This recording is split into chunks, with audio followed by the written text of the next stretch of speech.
তোমরা তো বুঝতে পারছো, যদি আমার পরিবর্তে অন্য আর্টিস্টরা আসতো তাদের কিরকম লাগতো একবার বলার চেষ্টা করছি। যেমন ধরো, যদি এই অনুষ্ঠানে চিরঞ্জিত চক্রবর্তী আসতো, কি বলতো? আমার সেখানে ভালো লেগেছে, যারা এখানে আছে, আমার ভাই, আমার মা। যদি এখানে মিঠুন চক্রবর্তী আসতো তাহলে কি বলতো? তোমাদের এখানে এসে ভালো লেগেছে, যারা এখানে আছে আমার বাড়ির লোক আছে, মাথায় থাকে যেন বাবাল করলে মারবো, এখানে লাশ পড়বে শ্মশানে। যদি এই অনুষ্ঠানে সঞ্জীব কুমার আসতো, কি বলতো? ऐसा लग रहा है आप लोगों ने देखा है, मुझे फिलहाल याद नहीं है, मैंने शोले के शूटिंग में देखा था क्या। যদি এই অনুষ্ঠানে গুলশন গ্রোভার আসতো, কি বলতো? अरे मुझे सपना का चमकाना गाना है, मैं सपना के लिए मर जावा, आई एम ए बैटमैन। যদি এই অনুষ্ঠানে গোবিন্দাজি আসতো, কি বলতো? अरे मैंने न सुंदरता से कभी देखा ही नहीं, देखा है तो बहुत बढ़िया नहीं, बहुत बढ़िया तो बोला ही नहीं, ऐसा होता है, बड़े बड़े सारे मुझे चलता है। যদি এই অনুষ্ঠানে পরেশ রাওয়াল আসতো, কি বলতো?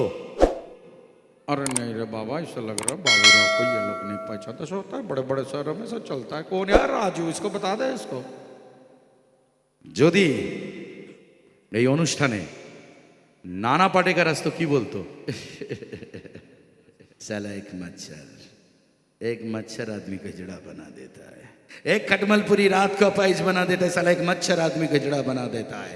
ऊंचे मकान पीछे पकवान चांदी के पिकदान समझ सस्ती बेईमान, फिर भी मेरा देश महान। क्या करे साला जब एक मच्छर आदमी को जड़ा बना देता है। सालो गिरो गिरो तो उस झरने की तरह गिरो जो पर्वत की ऊंचाई से गिर कर भी अपना सुंदरता खोने नहीं देता, पर क्या करे साला जब एक मच्छर आदमी को जड़ा बना देता है। So thank you very much. আপনারা রেখেছেন তাই আছি। ভগবানের রূপ আপনারা। যেদিনকে আর চাইবেন না সেদিনকে খেল খতম, পয়সা হজম, গ্রাম থেকে আসা ছেলেটার ওখানেই ইতি। Thank you very much. এবার কিছু জিনিস চাইব।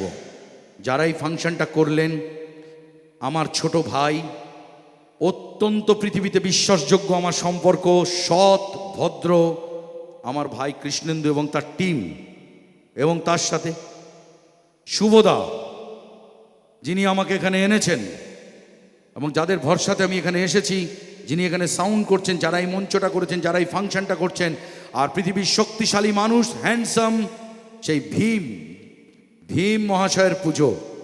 আমরা যেন এরকম শক্তিশালী থাকি বাঙালি। আর তার সঙ্গে যিনি লাইট করলেন, সবার জন্য একবার জোরে হাততালি দেবেন। কারুর কাছে হাততালি চাইনি এতক্ষণ। বন্ধু, আবার দেখা হবে টেলিভিশনের পর্দায়, সিনেমার পর্দায় আবার দেখা হবে। So thank you very much. যাওয়ার আগে